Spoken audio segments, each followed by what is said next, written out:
Écoute Polo, je sais pas comment te le dire, mais je me sens pas bien. Je sais pas ce que j'ai. Je suis mal, j'angoisse pour tout, je me pose des questions sur comment ça va évoluer, mais je ne sais pas pourquoi. Tu penses que c'est normal toi? Est-ce que j'ai un problème en fait? J'ai tellement honte si tu savais.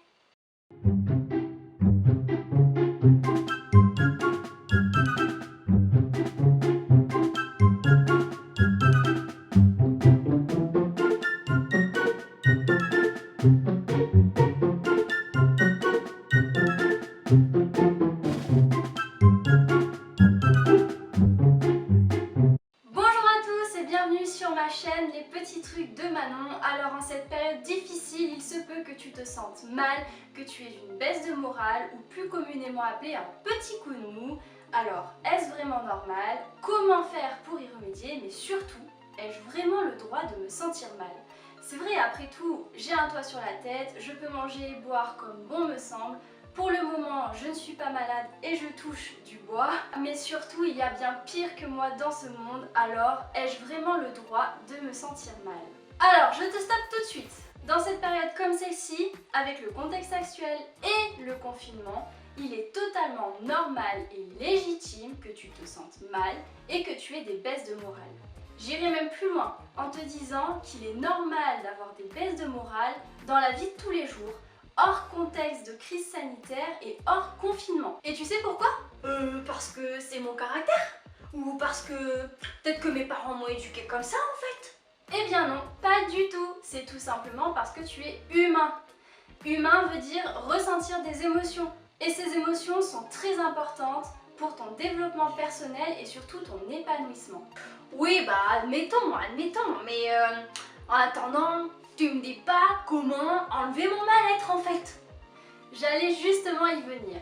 Il faut tout d'abord savoir le reconnaître, l'identifier, mais surtout le comprendre. Pourquoi es-tu mal en ce moment? En cette période de confinement, tu me diras peut-être « ma famille me manque terriblement » ou bien au contraire « je vis avec ma famille et cela devient très compliqué ». Déjà, dans un premier temps, tu dois te dire que ce ressenti, ces émotions sont normales et légitimes. Tu ne dois donc pas culpabiliser pour ça. Ensuite, tu dois savoir reconnaître ce qui te rend mal sur le moment. Savoir identifier ton émotion en surface, mais aussi en profondeur. Car un simple « ma famille me manque terriblement » peut en réalité cacher « je me sens coincée avec ce confinement, je suis privée de mes libertés et je n'ai plus le contrôle de la situation ». Cela fait toute la différence. Il faudra alors en effet travailler à double échelle. Hop, hop, hop, hop, hop, hop, hop. Attends. Si j'ai pas le contrôle de la situation là, t'es en train de m'expliquer que j'irai jamais mieux avant la fin du confinement? C'est ça que tu me dis? En réalité, ce n'est pas tout à fait ça. Car souviens-toi, on peut toujours retirer du positif dans une situation négative. Je vais alors te donner quelques petites astuces pour voir les choses différemment. Alors la première astuce qui pourrait t'aider dans ce confinement, c'est tout simplement d'essayer de garder un rythme normal, un rythme que tu avais l'habitude d'avoir avant ce confinement. Pour cela, il suffit de se lever à des heures raisonnables, de se coucher également à des heures raisonnables, mais surtout de ne pas rester en pyjama toute la journée. La deuxième astuce, c'est tout simplement de garder un contact social. Aujourd'hui, avec les réseaux sociaux, rien de plus facile, alors essayons pour une fois d'en faire bon usage en gardant un contact social avec nos amis et notre famille. Cela peut renforcer nos liens et surtout nous faire beaucoup de bien. Ensuite, une fois n'est pas coutume, je te le rappelle, il faut tout simplement garder un mode de vie sain, une bonne alimentation toujours équilibrée. On peut se laisser aller avec des cheat meals de temps en temps, mais attention, en période de confinement, il faut quand même continuer à s'alimenter raisonnablement et surtout continuer à faire du sport, même à la maison, ça fait toujours beaucoup de bien, et garder un rythme de sommeil convenable. Je te conseille également de ne pas trop te mettre la pression et de valoriser chaque petite avancée que tu feras tous les jours, que ce soit dans le travail, même si c'est du télétravail, tu dois toujours valoriser ce que tu fais, ou que ce soit à la maison, dans le rangement que nous faisons tous actuellement, et bien évidemment dans l'éducation des enfants en faisant l'école à la maison. chose qui n'est pas du tout évident car nous ne sommes pas enseignants de nature. Ensuite, comme autre conseil que je peux te donner, c'est tout simplement de faire attention tout de même avec les réseaux sociaux, mais surtout les médias télévisés. Ne laisse pas ta télé en boucle tous les jours sur la chaîne d'information. On sait qu'il y a souvent des mauvaises nouvelles, en ce moment d'autant plus, donc ça ne sert à rien de se créer un stress supplémentaire. Nous connaissons les nouvelles, le mieux c'est de regarder un petit bout d'information chaque soir ou chaque matin comme l'envie t'en prend, mais de ne pas laisser en continu à la journée. Cela ne ferait qu'accentuer le contexte anxiogène que tu peux déjà ressentir. Si tu te trouves dans la situation de ma famille me manque, eh bien tu peux déjà dans un premier temps les appeler tous les jours. Si ça te fait du bien, n'hésite pas à le faire. Si c'est déjà le cas, tu peux ensuite t'organiser des visios via les différentes applications qui sont en ligne. C'est très facile, très efficace et ça fait toujours du bien de voir sa famille en face, même si c'est à travers un écran. Par exemple, ce soir, appelle ton frère, appelle ta maman ou un autre membre de ta famille et propose-lui de refaire en direct la fameuse recette du risotto à la milanaise de Cyril Lignac, un pur délice à partager en famille, notamment par visio. Ça, c'est un premier exemple que tu peux réaliser avec ta famille malgré la distance. Préparer de bons petits plats ensemble par l'intermédiaire des réseaux sociaux, des visios ou même un appel téléphonique pour ensuite le déguster ensemble et vous dire ce que vous en pensez. Ah oui, Cyril Lignac, je cuisine tous les soirs de la semaine avec lui. Ça me rappelle d'ailleurs la dernière fois, quand j'ai fait la même erreur que Jérôme Anthony, j'avais oublié de séparer les blancs des jaunes et alors là, catastrophe. J'ai eu du mal à monter mes blancs en neige parce qu'ils étaient déjà trempés dans le jaune d'œuf. Alors dans ce cas-là, j'ai dû faire quelque chose de très compliqué. En fait, j'ai dû prendre un fouet et ça a été très compliqué de monter les blancs et les jaunes. J'ai dû faire comme ça.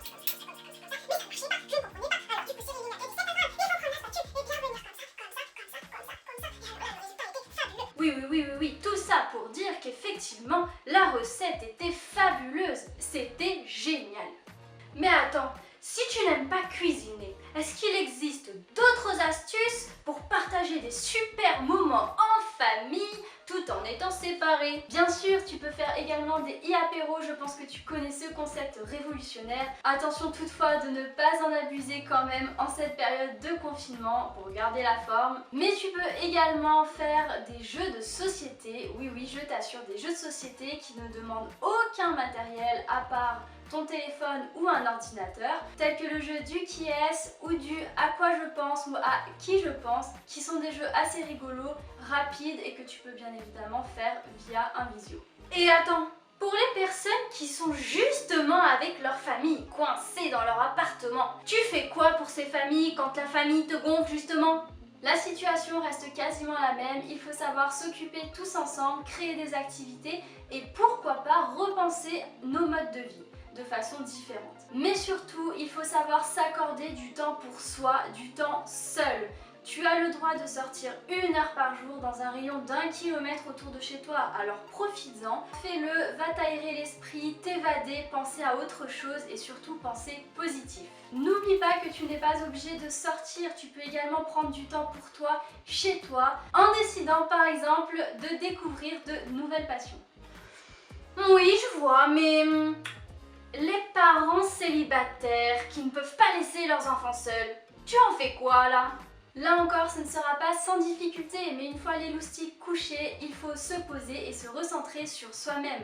Prendre du temps pour soi. Je pense que la clé pour vivre ce confinement en famille et en harmonie, c'est tout simplement, quand il est possible, le dialogue, la discussion et tout simplement de savoir poser les mots sur ce qui va, mais aussi sur ce qui est à améliorer ou tout simplement à changer. Ce confinement, tu peux essayer de le prendre positivement. En effet, il peut te permettre de retrouver des liens avec ta famille ou tout simplement de te retrouver toi-même. Donc n'hésite pas à essayer de nouvelles passions, à découvrir de nouvelles choses et essaye de te libérer l'esprit. Peut-être que tu trouveras une nouvelle vocation, qui sait. Surtout, ne reste pas statique et observateur. Tous ces points, je t'en parle en cette période de confinement et de crise sanitaire, mais tu te doutes bien qu'ils sont applicables tout au long de ta vie. En effet, on peut se sentir mal hors crise sanitaire, nous sommes bien d'accord là-dessus. Donc pas de panique, quelle que soit la période de ta vie, tu as le droit de te sentir mal. Alors respire et restons positifs. Et d'ailleurs, la respiration, tu n'en parles plus? Effectivement, je ne t'en ai pas parlé dans cette vidéo, car comme tu le sais, la respiration est utile dans toutes circonstances, donc elle est à travailler tous les jours. Oui, d'accord, c'est vrai que tu as raison. Bon allez, je vais aller de suite la retravailler ma respiration, tiens. Donc voilà, comme tu le sais maintenant, en cette période de confinement, tu peux tester plein de nouvelles choses, tu peux t'adonner à de nouvelles passions, et puis tu peux en profiter également pour lire de nouvelles choses, que ce soit des magazines de cuisine, des magazines de mode, des magazines de santé, ou tout simplement des livres, notamment sur le sport, sur l'alimentation et sur le bien-être en général.